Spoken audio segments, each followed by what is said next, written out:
तीन की 3 रो है, 4 इसमें बैठे, दूसरे में 4 बैठेंगे, तीसरे में 4 बैठेंगे, ऐसे उधर वही व्यवस्था है।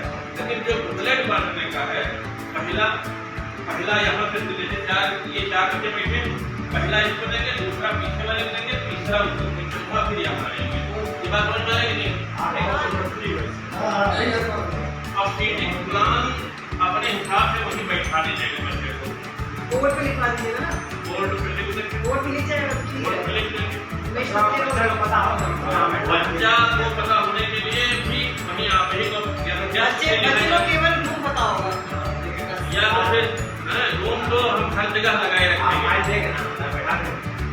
दूसरी बात 9 बजे 9:15 तक निश्चित रूप से सबको विद्यालय में आ जाना, क्योंकि 519 बच्चे परीक्षा दे रहे हैं, तो अफरा तफरी का माहौल ना बना हो, सब लोग वहाँ इकट्ठा रहे कि बच्चे कहाँ जाने हैं, कहाँ नहीं जाने हैं, सेट हो जाए समय पर।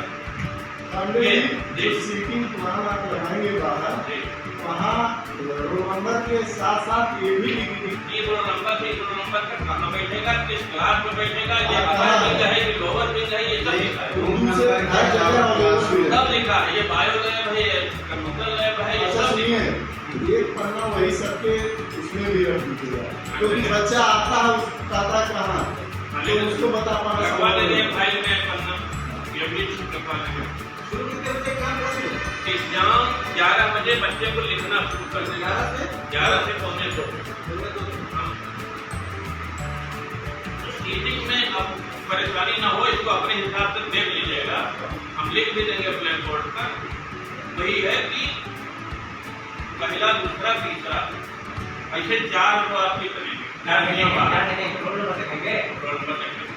पहला रोल नंबर यहाँ पे देखिए, पढ़ते हुए क्लास में बांट देना है, अभी उसमें परेशानी ना हो। जो अब्सेंट है उसको भी बांटना है, उसको बाद में आधा घंटा में उठा लिया जाएगा, वो सब आप करवाते ही हैं।